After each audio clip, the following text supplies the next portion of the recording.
Welcome to Taiwan Report News Brief, news and analysis from Taichung, Taiwan. I'm Donovan Smith. All right, up today on the show, the Han Kuang exercises are on, but tragedy has struck.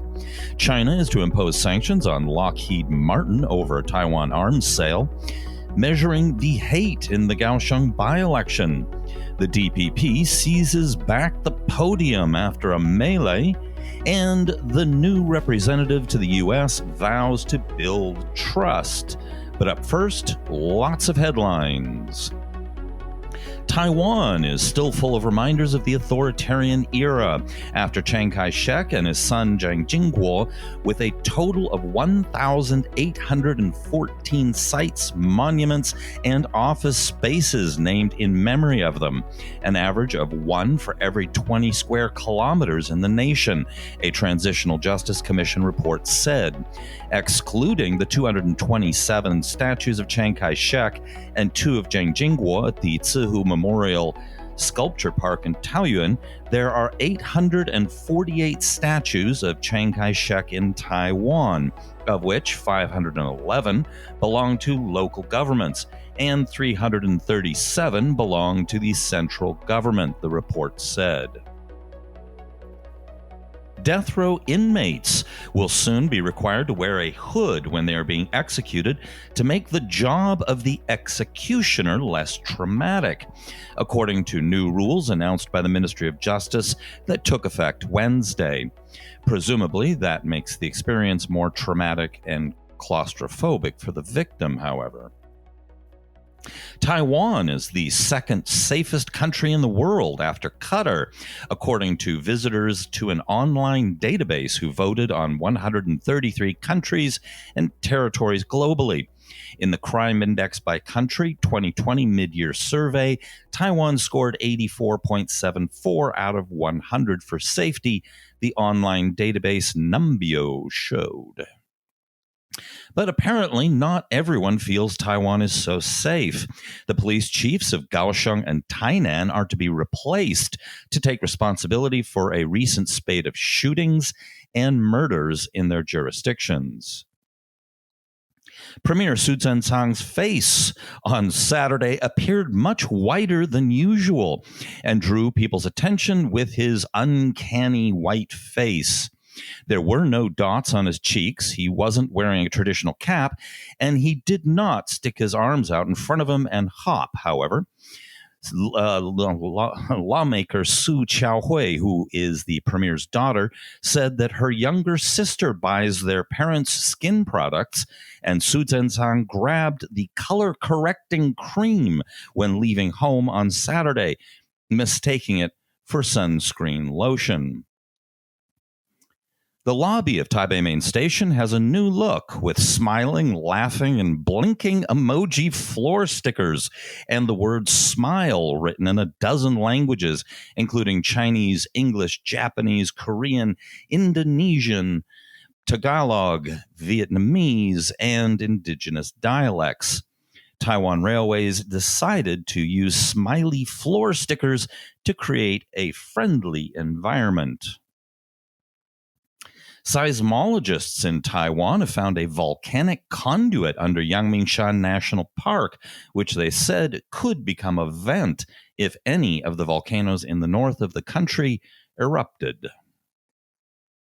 Record heat is bringing record electricity use this month after peak electricity consumption Tuesday broke all historical records, Taiwan Power Company said.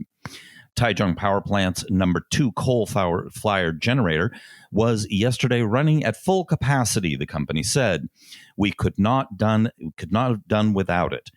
They added that without the generator's contribution of 0.55 gigawatts of electricity, the operating margin reserve would have fallen below 10%.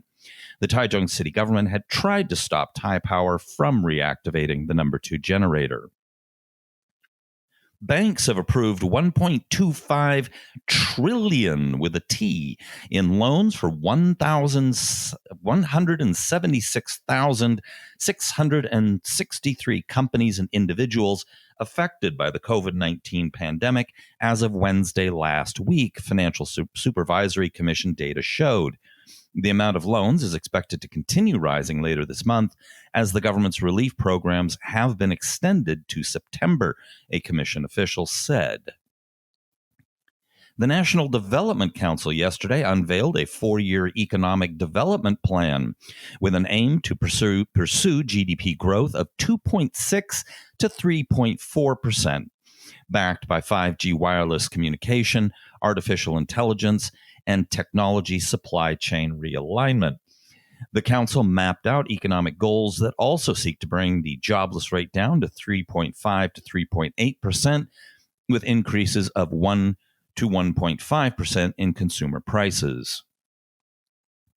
Academia Sinica has cut its forecast for Taiwan's GDP growth this year to 1.15% from its estimate of 2.58% growth 7 months ago to reflect the pandemic's effects on exports and private consumption. According to a report in Reuters, 3 sources with direct knowledge said Taiwan's financial regulator held an emergency meeting last week with major banks to discuss the soaring Taiwan dollar due to concern from exporters and the highest levels of government. The Taiwan dollar has strengthened 2.1% against the U.S. dollar this year, with the central bank intervening daily to try and prevent it rising further. Reuters is also reporting that Taiwan plans to enhance scrutiny over investment from Hong Kong to prevent illicit money from mainland China infiltrating its economy after Beijing imposed a new security law on the Asian financial hub. Taiwanese authorities have discovered more than 100 instances of Chinese products being labeled as made in Taiwan since 2018 in what officials believe are attempts to evade U.S. tariffs. The Bureau of Foreign Trade has recently raised fines for companies mislabeling Chinese goods as being manufactured in Taiwan. The Central Epidemic Command Center has announced that the parents of children in China under the age of 2 who have one Taiwanese parent and who hold an alien residence certificate would be permitted to apply for their children to enter Taiwan.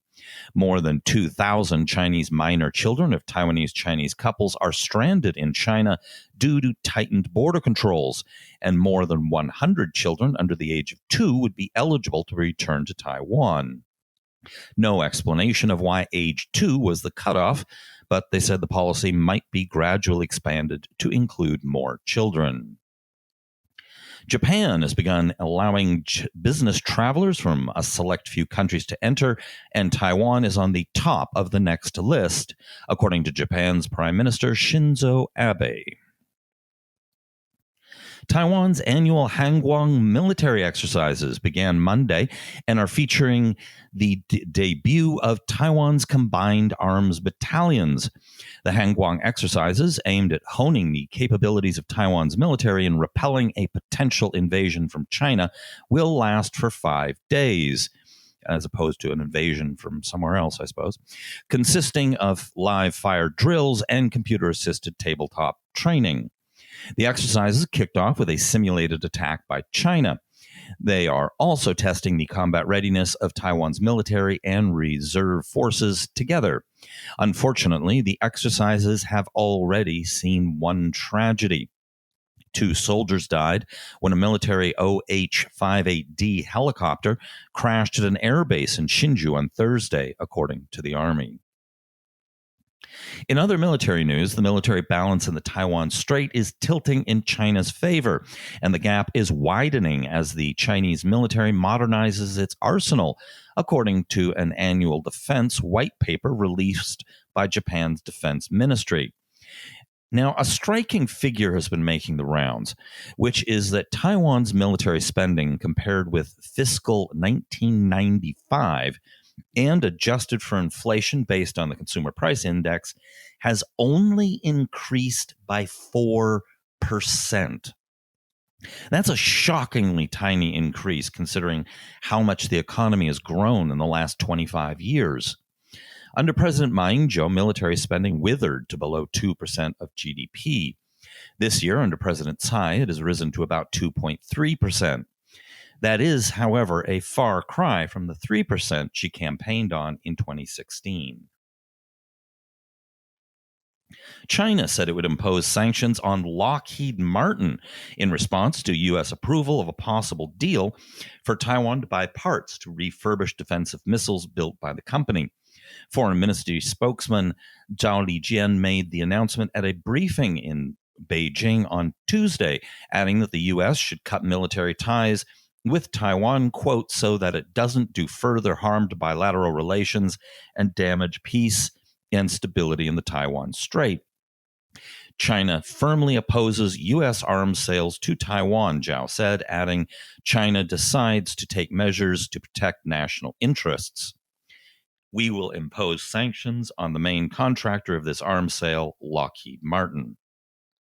Now, it is curious they're taking this step, as propaganda mouthpiece Global Times ran an article the other day with the headline, U.S. arms sales to Taiwan more symbolic than of military value, expert. I guess the Chinese side doesn't think they are so symbolic after all. The sanctions aren't expected to do much harm to Lockheed Martin. The by-election campaigns for Kaohsiung mayor have received their ballot numbers, with the DPP's Chen Chi-mai drawing the number 1, Taiwan People's Party's Wu Yizheng drew the number 2, and KMT candidate Jane Lee drew the number 3. As usually happens in Taiwanese elections, they had prepared slogans and things to say, depending on the numbers. Chen Chi-mai said, I will work hard to become the number 1 mayor. I'll be number 1 in resolving problems and administrating, and I'll also have the number 1 approval rating. When Wu Yizheng received the number 2, he flashed a peace sign. Jane Lee was also happy with the outcome, saying the hand gesture to express the number 3 is cute. Now, for some bizarre reason, the Taiwan People's Party conducted a poll on which candidates people hated in the Kaohsiung race. Jane Lee was the most hated at 17.1%. Chen Chi-mai was hated by 14.3%, and Wu Yizheng by 7.7%. After several days of occupying the podium in the legislature to block a report by Control Yuan nominee Chen Zhu and her confirmation vote, the DPP has, after another physical melee, seized back the podium. This definitely wasn't the first physical battle between the two parties this week, but this time the DPP came out victorious. The KMT had been camping out to protect their territory 24/7, and the DPP has vowed to do the same. The KMT isn't ruling out trying to take it back, but they are heavily outnumbered by the DPP in the legislature. If the DPP holds the podium, they should be able to confirm Chen as they hold a majority on Friday. Chen, meanwhile, has written on Facebook. She said that she hopes to take on the role of the last president of the Control Yuan and will step down proudly after completing her last task.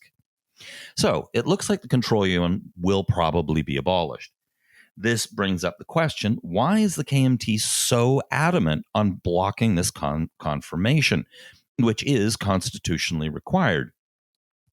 I've gone into the arguments on her and on the Control Yuan in previous shows, but I want to talk about why is the KMT doing this from a strategic perspective?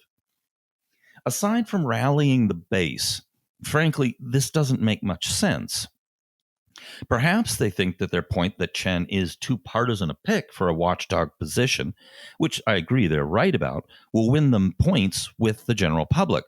I doubt it will help them much, though. Most people simply just don't care.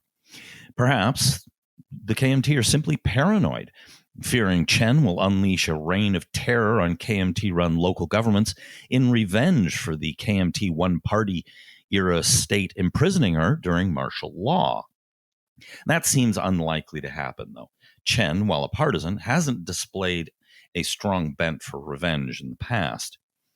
Even more baffling is that they are doing this during the Kaohsiung mayoral by-election. And Chen Zhu was a beloved mayor of the city for many years. Vilifying her isn't likely to win any points for their candidate. If anything, it'll turn off voters from the KMT.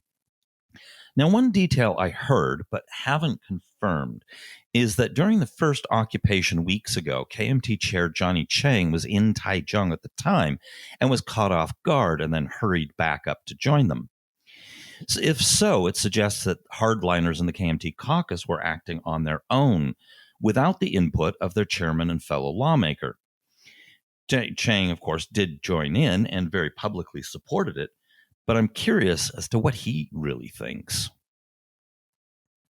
Xiaobi Kim, Taiwan's representative designate to the United States, has vowed to develop a trust-based relationship with the U.S. Trust-based as opposed to what? Well, okay. She told CNA, I lived in the U.S. for 10 years, went to high school and graduate school, and then found a job in Washington, D.C. I feel like God wants me to serve as a bridge between Taiwan and the U.S. Now, I've heard President Tsai called many things, but God hasn't been one of them. Xiao went on to say she intends to push for wide-ranging cooperation with the U.S. in such areas as national security, agriculture, trade, industrial restructuring, and technology security, with technology likely a priority. Now, through various sources in the U.S. diplomatic community, I've heard nothing but praise for Xiao, and everyone considers her to be an excellent choice. So it looks like the president did make a very good choice. All right, I'm super excited to see we have 4 new patrons on our Patreon account. Carlos, Lauren, Nicholas, and Joshua. Thank you guys very, very much for your support. It means a lot to us and will help us keep this project going and growing. Be sure to check us out on report.tw, hit like and subscribe and all that good stuff, and I'll be back tomorrow.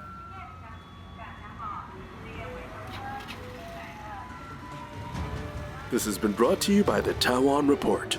For more content like this, become our patron at report.tw. 哎呦，就是那个台湾狗啦，最喜欢我的台湾狗了。